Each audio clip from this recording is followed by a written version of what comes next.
ज़रा दिखाएंगी हमारे देखने वालों को कि क्या जुल्म किया है, ये किसने जुल्म किया है? मुझे तुमसे, मैं तुम्हें बर्दाश्त नहीं कर सकती। तो उसने मेरे कपड़े उतार दिए सारे, मेरे शौहर ने मेरे हाथ पकड़े हुए थे। तो छोड़ दो, मेरा अब कुछ मेरे बाल काट दिए, इससे ऊपर और क्या वीडियो बना लिए नंगी की, अब और क्या करना है मुझे? सब कुछ तो करवा रहे हो। अब जो मेरा शौहर है ना, वो आर्मी में है, तो वो लेकिन वो कहता है कि नहीं, अभी तो तुम्हारी नाक काटनी, कान काटने, होंठ काटने हैं। मैं रोती रही, चीखती रही, लेकिन मुझे मारता रहा। कहता है डांस करो, तुम क्यों नहीं कर रही? ऐसे मेरे ऊपर गान ताने रखी कि डांस करो, वीडियो बनाता रहा मेरे साथ। अस्सलाम वालेकुम, डेली प्रवास के साथ मैं हूं आपकी होस्ट बुशरा शकील। नाज़रीन, ये जो बहन आप मेरे साथ देख रहे हैं, नाज़रीन, इसी का शौहर, इसी का मुहाफिज जो था, उसने अपनी दूसरी बीवी के साथ मिलके, यानी कि इनकी सौकन के साथ मिलके इनके ऊपर जुल्म के पहाड़ तोड़ दिए, इनको बरहना किया अपनी बीवी के सामने, यानी कि इनकी सौकन के सामने इनके तन पे एक कपड़ा नहीं रहने दिया। और फिर जुल्म यहीं पे ख़त्म नहीं होता कि इनको कहा गया कि अब हमें डांस करके दिखाओ, यानी कि ये अपने शौहर की पहली बीवी है जिसमें से 3 बच्चियां भी हैं। और फिर उसके बाद ये अपनी जान बचाने के लिए उनकी बात मान लेती हैं और इनकी सौकन अपने हाथों से, जो कि खुद एक औरत है, इनके कपड़े उतारती है। और उसके बाद इनका शौहर कहता है कि अब नाचो। पिस्टल के जोर पर इनको बरहना किया जाता है और उसके बाद इनका डांस देखा जाता है। बात यहीं पे खत्म नहीं होती नाज़रीन, इनका शौहर इनके सर पे एक बाल नहीं रहने देता। ये क्या मामला है कि इनका शौहर इनको गंजा कर देता है? क्या मसला हुआ कि जो इनका शौहर इस हद तक गया कि इनको बरहना किया, इनके सर पे बाल नहीं रहने दिया? अस्सलाम वालेकुम। वालेकुम सलाम। क्या नाम है बहन आपका? सना। अच्छा सना, मेरी बहन ये बताइए कि ये क्या मामला हुए, ये जो आपका शौहर है जो कि एक फौज का सिपाही है, उसने आपके ऊपर जुल्म के इतने पहाड़ क्यों ढाए हैं? मेरे पास 3 बेटियां थी, तो वो चाहता था मुझे बेटा हो। अच्छा, तो इस बात पर वो मुझ पर तशद्दुद करता था। तो ये तो रहमत है अल्लाह की, तो अल्लाह ने रहमत दी थी, उस बदबख्त इंसान को पता नहीं था? बस वो इस बात को नहीं जानता और वो अपनी तेज़ दिमागी की वजह से हर बात पे वो मुझ पे गुस्सा होता था। और जब देखा कि अब नहीं बेटा, 3 बेटी ही हैं, तो उसने दूसरी शादी की, फिर तीसरी शादी की। 3 शादियां की सिर्फ बेटे के लिए, लेकिन बेटा फिर भी अल्लाह ने नहीं दिया। मैं उनमें बेटी भी नहीं खुदा ने दी। पता अच्छा, नहीं ये अल्लाह का करना। जी, पता नहीं ये उसके लिए आजमाइश थी कि एक बेटी के बाद दूसरी, दूसरी के बाद तीसरी, तीसरी के खुदा उसको बेटियां ही देता गया, क्योंकि उसे नफरत थी। बेटियों से नफरत थी। जी, तो देख ले फिर अल्लाह ने उससे किस तरह उसकी नफरत का उसे अंजाम दिया। बिल्कुल, अंजाम पे तो इंशाल्लाह ताला पहुंचेगा वो ज़रूर। आप मेरी बहन, ज़रा आप मुझे ये बताइए कि ये जो आपको बरहना किया गया वो क्यों किया गया? क्या आपने ऐसी गलती कर दी थी कि आपकी सौकन के सामने आपको इस तरह बरहना किया गया?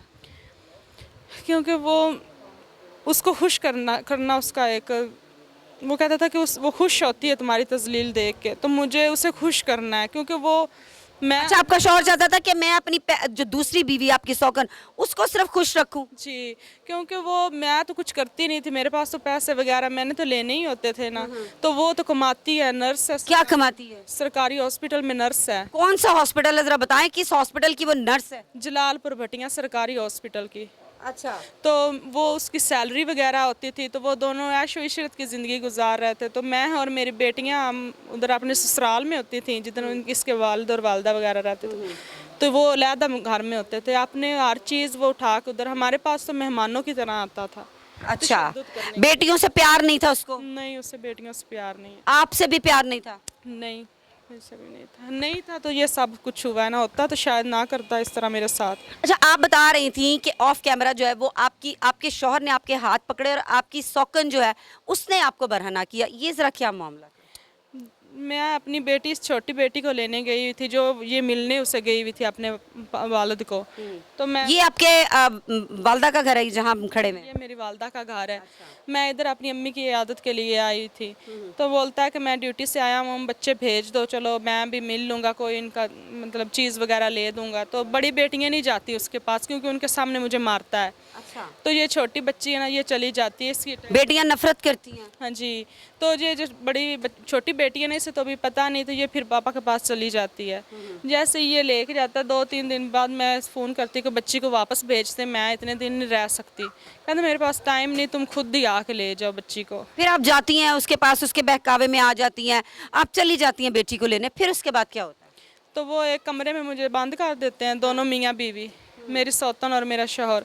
तो मेरे वो साथ ही टेबल पे पड़े हुए कैंची उस तरह वगैरह से मेरे बाल काटने की कोशिश करते हैं। मेरी सौतन मेरे हाथ पकड़ती है। यानी कि उन्होंने पहले से इरादा दोनों मियाँ बीवी ने किया हुआ था, आपकी सौकन ने और आपके शौहर ने, कि ये आएगी तो इसको रास्ते से हटा देना है।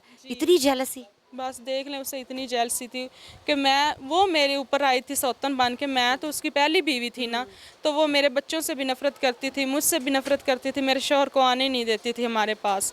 अगर आना है मेहमानों की तरह 5-10 मिनट आना है और मार पीट के किसी न किसी बात पे गुस्सा करके चला जाता। शुरू से मारता था, यानी कि ये जो दूसरी शादी की उससे पहले भी आपको मारता था? उससे पहले मारता था, इतना ज़्यादा नहीं, मतलब हम नॉर्मली हो जाते थे, सही लाइफ हमारी चल रही थी। गुस्सा आना, लड़ाई झगड़ा आना, उसने मना ले। हर घर में होता है। तो मेरे सौतर के आने के बाद तो कुछ ज़्यादा ही हो गया, फिर तो नॉर्मल होने वाला कोई बात ही नहीं थी। तो मेरे उन्होंने बाल काटने शुरू कर दिए, तो मैं रोना शुरू हो गई कि प्लीज़ मेरे साथ ऐसा ना करो ना करो। मैं रोती रही, चिल्लाती रही, लेकिन उधर मेरी किसने सुननी थी? कोई भी नहीं था उधर। बाल कैसे काटे? कैंची के साथ। जरा दिखाएंगे हमारे देखने वालों को कि क्या जुल्म किया है, ये किसने जुल्म किया है। ये देखें नाजरीन, ये बहन, दिल यकीन करे खून के आंसू रो रहा है कि इस बहन के साथ इतनी ज्यादती और इन्हीं के शौहर ने की है। क्यों? अपनी दूसरी बीवी को खुश करने के लिए, क्योंकि उसके बाल नहीं थे। अच्छा, आपकी सौकन के बाल नहीं थे?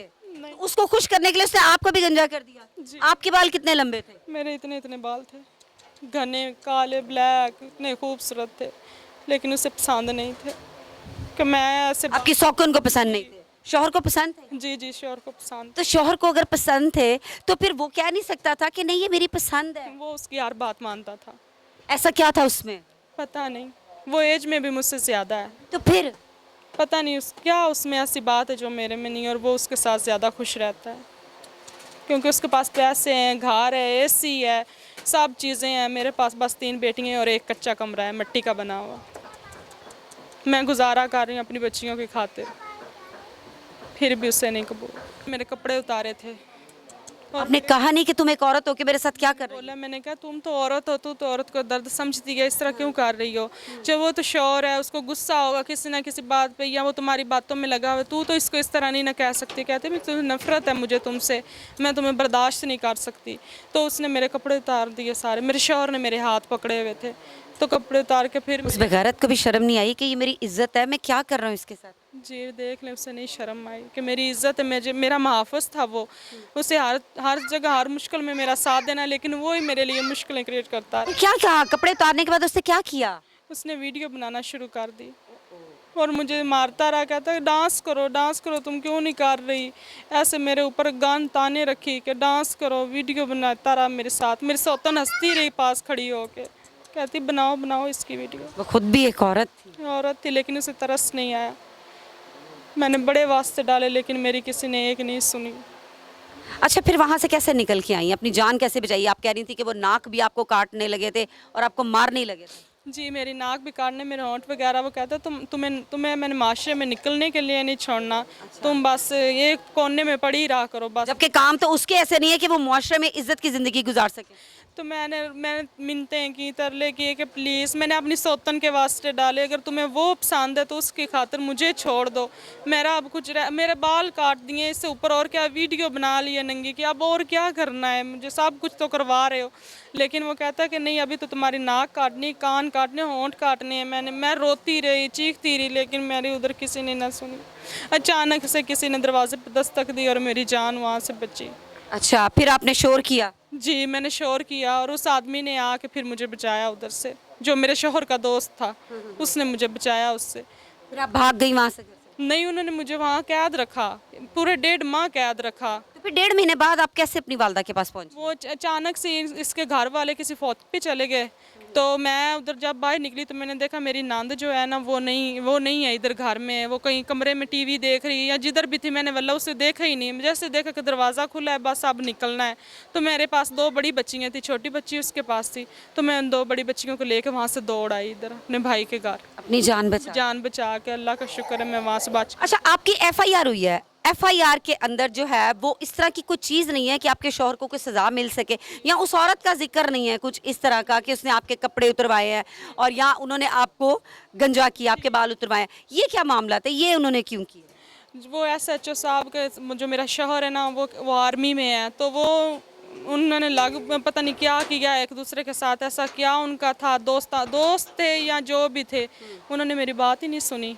उन्होंने मुझे आपने SHO को कहा नहीं है कि भाई तुम्हारे घर में भी माँ बहन होगी, तुम्हारी भी बहन बेटी होगी, अगर ये जो मेरे साथ हुई है ज्यादती अगर तुम्हारे साथ हो तो क्या करोगे? मैंने क्या नाम है SHO? मलक वकार, अच्छा, पिंड जलालपुर भटियां थाना के SHO है। तो मैंने तो उन्हें अपने सर से दुपट्टा उतार के रो के जो मेरे अंदर दर्द था मैंने सारा बताया, लेकिन उन्होंने मेरी बात ही नहीं सुनी। अच्छा, वो नीचे ऐसे मुंह करके बैठे रहे, थोड़ी देर बाद उन्होंने सुना और वो उठ के चले गए। कोई एक्शन नहीं? नहीं, उन्होंने कुछ, मेरा शौहर साथ बैठा हो तो उन्होंने उससे पूछे ही नहीं कि तुमने ये क्यों किया, क्या बात थी, क्या वजह थी, क्या नहीं था, क्या नहीं, उन्होंने कुछ नहीं पूछा और वो चले गए। कुछ कहना चाहेंगी आखिर में हमारी हुकूमत से, कोई मरियम नवाज से, क्योंकि वो भी हमारी कौम की माँ है ना, वो कहती हैं कि मैं माँ हूँ, तो आप भी उनकी बेटी हैं, तो बताएं ज़रा इस कौम की बेटी हैं जिसके साथ ज़्यादती हुई है, आप कुछ कहना चाहेंगी ज़रा उधर देख के? मेरी मरियम नवाज साहिबा से अपील है वज़ीर आला पंजाब से कि मुझे इंसाफ दिलाएं, मेरी बेटियों को, मुझे उस दरिंदा इंसान को इतनी सज़ा दिलाएं कि उसने जो मेरे साथ जुल्म किया है कल को किसी और औरत के साथ जुल्म ना करे, ताकि दूसरों को भी इबरत हासिल हो कि ऐसा अगर करेंगे तो हमारे ऊपर एक्शन होगा। लेकिन वो आप प्लीज़ मरियम नवाज मेरी मदद करें। अच्छा, आपको ये भी खतरा है कि वो अगर उस पर कोई कार्रवाई ना हुई तो वो आपको मुझे मार नुकसान पहुंचा सकता है, क्योंकि उसने मुझे धमकी दी हुई है कि वो मेरा खानदान ही ख़त्म कर देगा। मतलब उसने आपको कहा था कि एफआईआर करवाई तो क्या करूँगा? तो मैं तुम्हारा खानदान ही ख़त्म कर दूँ, तुम्हारे घर का कोई अफराज जिंदा ही नहीं मैं छोड़ूंगा। अच्छा। कि तुम्हें मेरी पहुंच का तो तुम्हें पता ही होगा। इस तरह उसने मेरे साथ बोला। नाजरीन, ये जो मलक वकार SHO साहब हैं, साहब कहने को तो दिल नहीं कर रहा, क्योंकि जो उन्होंने किरदार अदा किया इस एफआईआर के अंदर, तो मेरा ख्याल है कि उनको SHO की सीट पर भी नहीं होना चाहिए। लेकिन मैं फिर भी कहूँगी कि उन्होंने तो कोई इस तरह का इंसाफ इनके साथ अभी तक नहीं किया, जबकि इनको इंसाफ मिलना चाहिए। मरियम नवाज साहिबा, मैं आपसे रिक्वेस्ट करूँगी कि अगर आप तक ये वीडियो पहुँचती है तो प्लीज़, ये आपकी बेटी है, आपकी कौम की बेटी है, इसके साथ ज़्यादती हुई है, जुल्म हुआ है, तो प्लीज़ इसको इंसाफ दिलवाने में अपना किरदार अदा करें। और मैं अपने देखने वालों को ये कहूँगी कि अगर कोई शख्स सदका जारिया समझ के इस वीडियो को शेयर कर देगा, हो सकता है कि आपके शेयर करने से इस बहन को इंसाफ मिल जाए। कि क्यों हो सकता है कि आपके शेयर करने से इस बहन को इंसाफ मिल जाए? वो इसलिए कि आपके एक शेयर से ये वीडियो उस इदारे तक, उस ऑफिसर तक पहुंच सकती है जो इनको इंसाफ दिलवा सकता है। बुशरा शकील को इजाज़त दीजिए। अल्लाह हाफिज़।